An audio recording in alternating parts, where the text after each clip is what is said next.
안녕하세요, 현쌤입니다. 자, 오늘 해볼 얘기는 기분이 나빠요.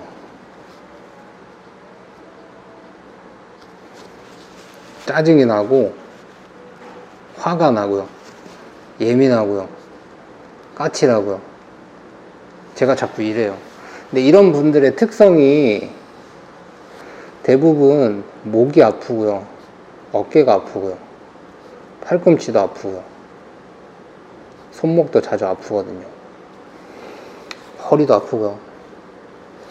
자, 그러면 기분이 나빠요. 요거에 대해서 조금 얘기를 오늘 해보려고 해요. 제가 평소에 저희 환자분들 만나면 말씀을 드리는 말씀들인데, 자, 목에는 교감신경이라는 게 있어요. 몸에는. 그리고 부교감신경이라는 게 있어요. 근데 평소에는 요게 이렇게 잘 활성화가 되어 있을 때 사람 몸은 편안함을 느끼고요. 이때 회복을 해요.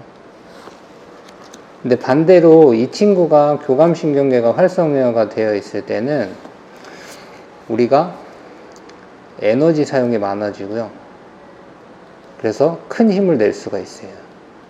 만약에 극박한 상황이라거나 뭐 초인적인 힘이 필요하다 이런 상황들, 그럴 때 막 아드레날린이 분출이 되면서 우리가 교감신경계가 막 활성화가 되거든요. 근데 문제는 이게 항상 활성화가 되어 있는 상태로 살면 이 에너지 사용도가 높아서 힘들어요. 몸이 힘들어. 그게 제일 큰 문제예요. 몸이 힘드니까 에너지원이 많이 빠져나가게 되고, 힘드니까 두 가지로 보상을 하죠. 첫 번째가 먹는 거, 두 번째가 자는 거. 그래서 많이 먹어요. 폭식하고 과식을 하죠.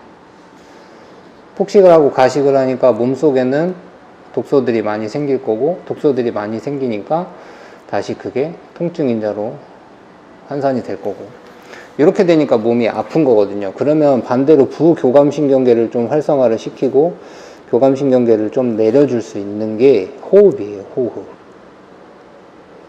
호흡을 그래서 심 깊은 곳으로 호흡을 하는데, 기본적으로 3초를 들이마시고요.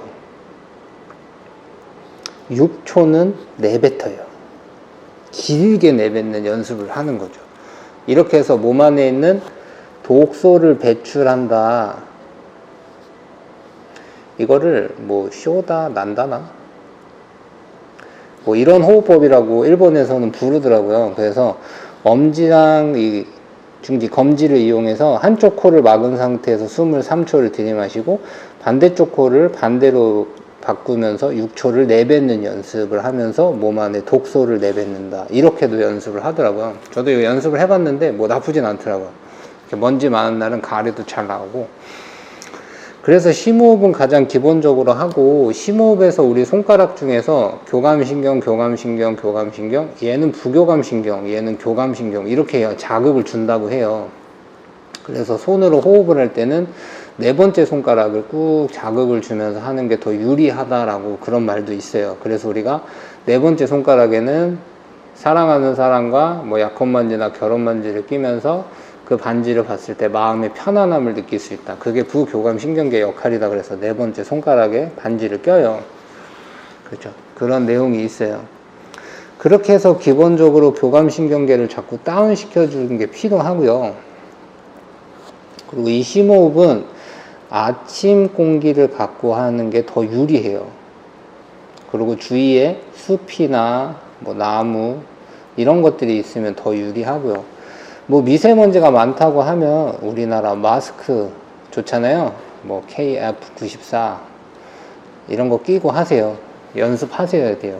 숨 쉬는 연습. 그래서 폐 속에 깊은 호흡을 넣어줘서 공기를 자꾸 공급을 해줘야 혈액이 순환이 되는 거예요. 그리고 두 번째는 약간 심리적인 부분으로 보자고요. 심리적인 부분으로 봤을 때는 요런 말이 있어요. 저는 이제 뭐 종교는 뭐 이것저것 저는 다 믿어요. 근데 신들은 다 믿는 편인데, 재행무상이라는 말이 있어요. 불교에. 이게 뭐냐면 형성된 모든 것은 변한다라는 뜻이에요. 곧 변한다. 근데 변하지 않는 불변의 가치들도 가끔 있거든요. 예를 들면 시간은 흐르고 돌아간 시간은 다시 되돌아오지 않는다. 이런 것들은 불변의 가치예요. 이런 불변의 가치는 중요해요.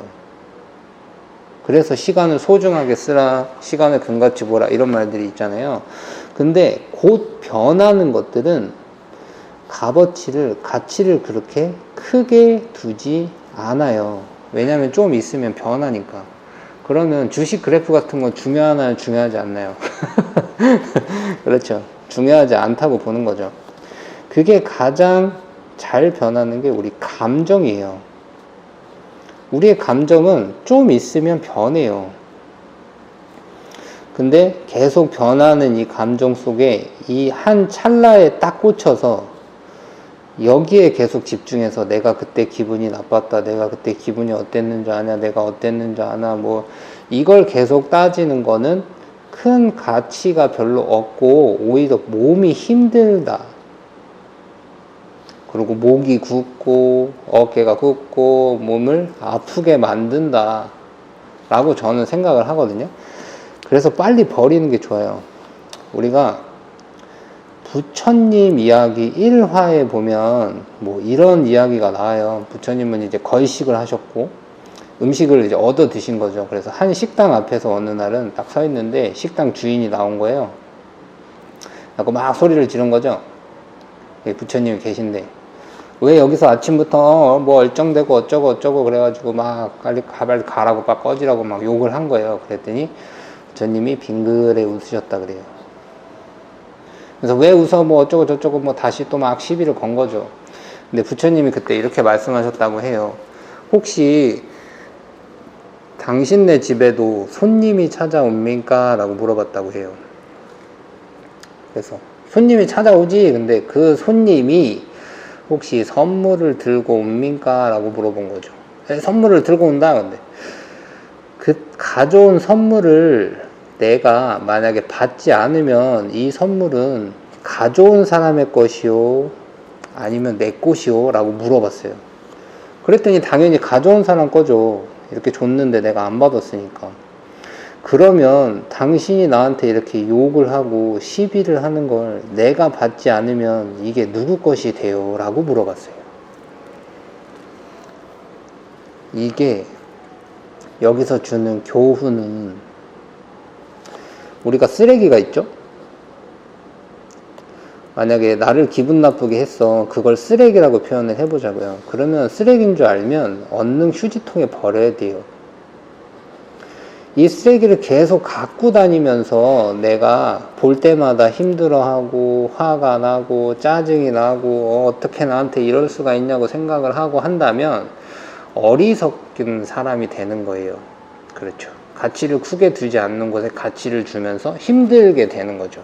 이런 심리가 있어요.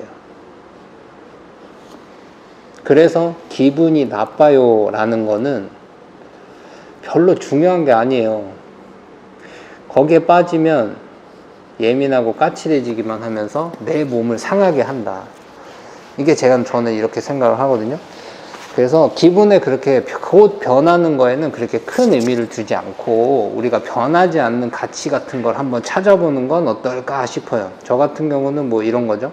운동을 하면 혈액순환에 도움이 된다. 이거는 변하지 않는 가치예요. 이런 것들을 하나 정도 찾아보면서 의미를 부여해보면 좀 어떨까 한번 생각해 봅니다. 자, 오늘 여기까지 하겠습니다. 시원스미였습니다.